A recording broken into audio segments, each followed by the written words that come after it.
Hi guys, आज हम start करें फिजिक्स का टॉपिक कार्य, ऊर्जा एवं शक्ति। कार्य, ऊर्जा एवं शक्ति से जितने भी महत्वपूर्ण प्रश्न बनते हैं वो हम आपको यहाँ पर बताएंगे, जो एग्जाम की दृष्टि से बहुत ही ज़्यादा महत्वपूर्ण है। तो चलिए स्टार्ट करते हैं हम। तो आज का पहला क्वेश्चन है कि कार्य किस प्रकार की राशि है।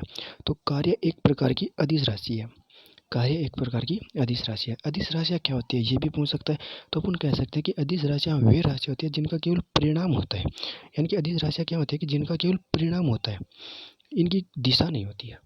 इनकी दिशा नहीं होती है, तो वे सभी राशियाँ अदिश राशियाँ होती है। तो कार्य एक प्रकार की अदिश राशि है। तो अगला क्वेश्चन है कि कार्य का SI मात्रक है। तो कार्य का SI मात्रक है जूल। कार्य का SI मात्रक क्या है? जूल। अगले क्वेश्चन की तरफ पढ़ते हैं हम। तो अगला क्वेश्चन है कि कार्य है, अगर अपने को पूछ ले कि कार्य क्या है, तो कार्य है बल गुणा विस्थापन। यानी कि बल और विस्थापन का गुणनफल ही कार्य होता है। ओके। अगला क्वेश्चन है कि ऊर्जा किस प्रकार की राशि है। तो ऊर्जा एक प्रकार की अदिश राशि है। तो अपन ने बताया था कि अदिश राशियाँ क्या होती है कि जिनका परिणाम होता है लेकिन दिशा नहीं होती है। अतः ऊर्जा भी एक प्रकार की अदिश राशि है। ऊर्जा का SI मात्रक है। अगर अपने को पूछ ले कि ऊर्जा का SI मात्रक क्या है, तो ऊर्जा का SI मात्रक है जूल। कभी कभार ऐसे भी पूछ लिया जाता है कि ऊर्जा का SI मात्रक है। बहुत सी एग्जाम में ये क्वेश्चन पूछा गया है। तो ये सिंपली याद रखना आपको, जूल। जूल कार्य का SI मात्रक भी क्या है? जूल। और ऊर्जा का SI मात्रक भी क्या है? जूल।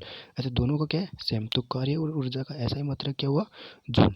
चलिए अगले क्वेश्चन की तरफ बढ़ते हैं। तो अगला क्वेश्चन की तरफ बढ़ते हैं। तो अगला क्वेश्चन है कि कार्य द्वारा प्राप्त ऊर्जा कहलाती है। यानी कि अपन जो कार्य करते हैं उसके द्वारा अपने को कौन सी ऊर्जा प्राप्त होती है, तो वो अपन का आंसर है यांत्रिक ऊर्जा।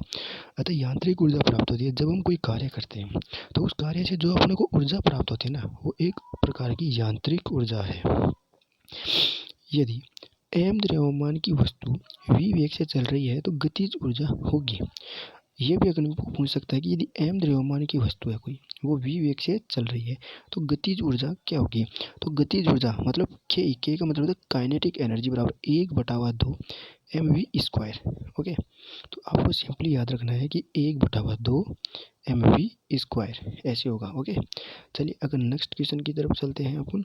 तो अगला क्वेश्चन है कि यदि m द्रव्यमान तथा g गुरुत्वीय त्वरण और h ऊंचाई है तो उसकी स्थितिज ऊर्जा होगी। तो स्थितिज ऊर्जा बराबर पोटेंशियल एनर्जी बराबर mgh।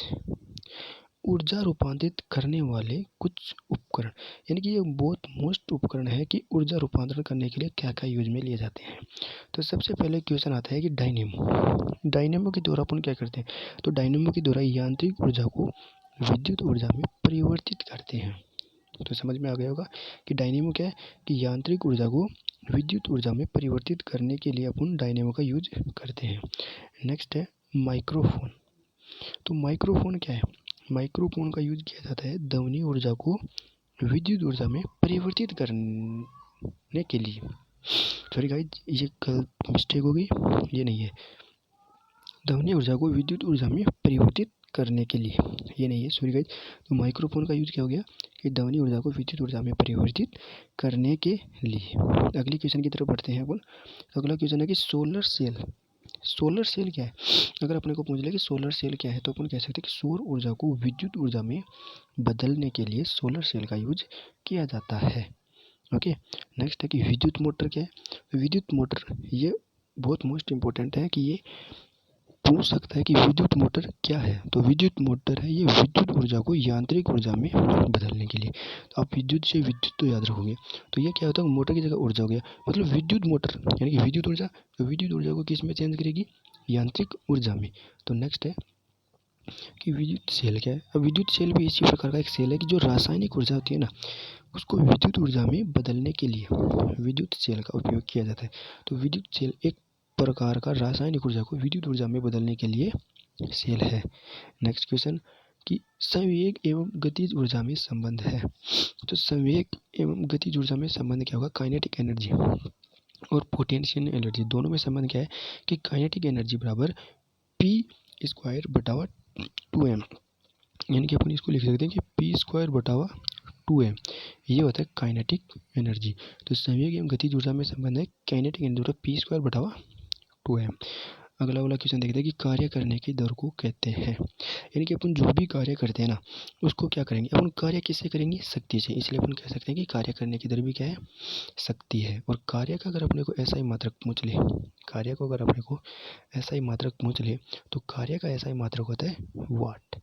तो शक्ति का ऐसा ही मात्रक, सॉरी गाइस, शक्ति का ऐसा ही मात्रक क्या हो जाएगा, वाट। ओके।